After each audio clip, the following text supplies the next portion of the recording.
Grounding in the chaos. Moving from waiting for calm to finding center. Welcome back inside the grounded circle. We have covered so much over these last several episodes. We've talked about the myth of having it all. We've talked about the pressure of always being the strong one. We've talked about boundaries and leaning and learning the art of the gentle no. We've talked about the ambition and redefining success in a way that doesn't require us to sacrifice ourselves. And today, as we close out this series, I want to talk about something that ties all of those conversations together. How do we stay anchored when life feels like it's constantly moving? How do we find peace when the calendar is full? How do we stay connected to ourselves when everyone and everything around us needs something? Because the truth is, life is always not going to slow down for us. There will always be another deadline, another responsibility, another unexpected challenge, another season that requires us to adapt. And for a long time, many of us have believed that we will finally feel grounded when things calm down.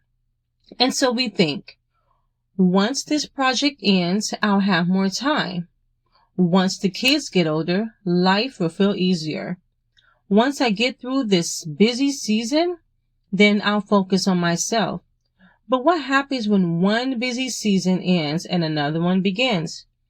What happens when we spend our entire lives waiting for the perfect moment to finally take care of ourselves?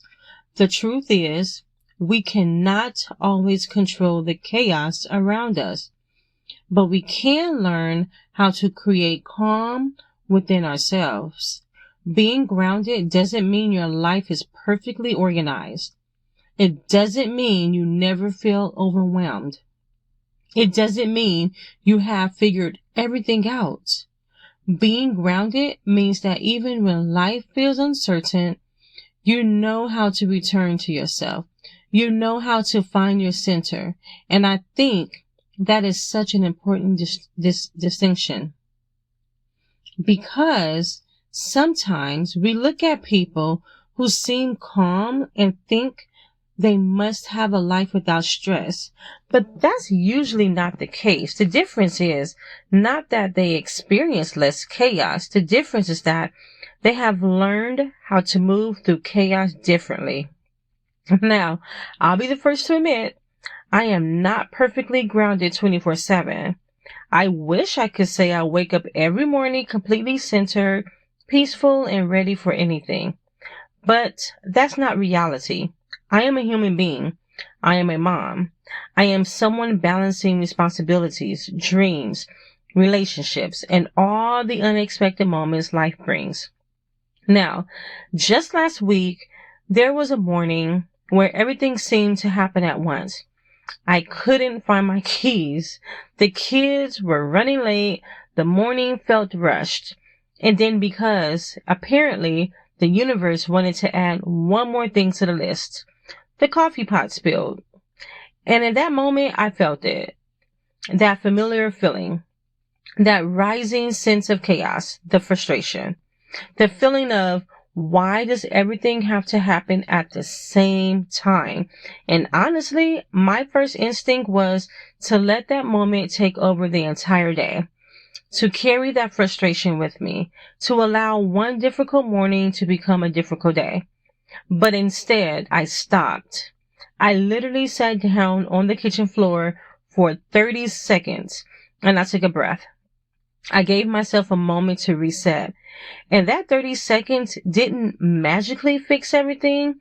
The keys still needed to be found. The kids still needed to get where they needed to go. The coffee still needed to be cleaned up. But something changed. I changed. I stopped reacting and gave myself the opportunity to respond. And that is what grounding does. It creates space between what happens and how we choose to move through it. Presence is a practice. It is not something that magically appears when life becomes easier. It is something we intentionally create. It is something we invite into our everyday moments. And sometimes presence looks very simple. It looks like taking 3 deep breaths before you walk into a meeting. It looks like putting your phone away for an hour so you can truly be present at dinner. It looks like listening to someone you love without thinking about the next thing on your to-do list. It looks like taking a moment in the morning with your coffee before the demands of the day begin. It looks like noticing the beauty in the ordinary moments, the laughter from your kids, the quiet of the morning, the feeling of sunshine coming through the window. Even when the house is messy, even when the laundry isn't folded, even when life isn't perfectly organized, because life is happening right now, not someday when everything is finally under control. And I think that is one of the biggest lessons of becoming grounded. We stop waiting for perfect circumstances to start living intentionally. We learn how to bring intention into the circumstances we already have. Here is the grounded challenge for you this week. It's very simple. I want you to create one grounded ritual. And I want to emphasize something. This does not have to be complicated at all. It does not have to be an hour of meditation. It does not have to require a perfect morning routine, because honestly, for many of us, that is not realistic. A grounded ritual can be 5 quiet minutes with your coffee before the day begins. It can be stepping outside and taking a short walk without distractions. It can be writing down 3 things you are grateful for. It can be sitting in your car for a moment before walking into your next responsibility. Whatever it is, let it become your anchor. A reminder that you can always return to yourself. Because when life speeds up, we need something that helps us to slow down. When everything feels uncertain, we need something that reminds us who we are. When we feel pulled in every direction, we need a place to come back home to. And that place is within us. As we close this series, I want you to recognize something. The work of unlearning is not about becoming a completely different person. It is about releasing the things that were never meant to define you. The pressure, the perfection, the constant proving, the belief that you have to do everything and be everything. You are allowed to move through life with more intention.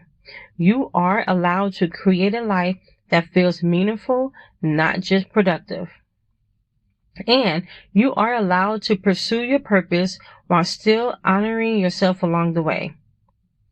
Thank you for being part of the Grounded Circle. Thank you for taking this time to reflect, to question, and to begin creating a more intentional way of living. This is only the beginning. Until next time, stay grounded, honor your journey, and remember, you do not have to wait for life to become calm in order to find your center. You can find your grounding right in the middle of the chaos.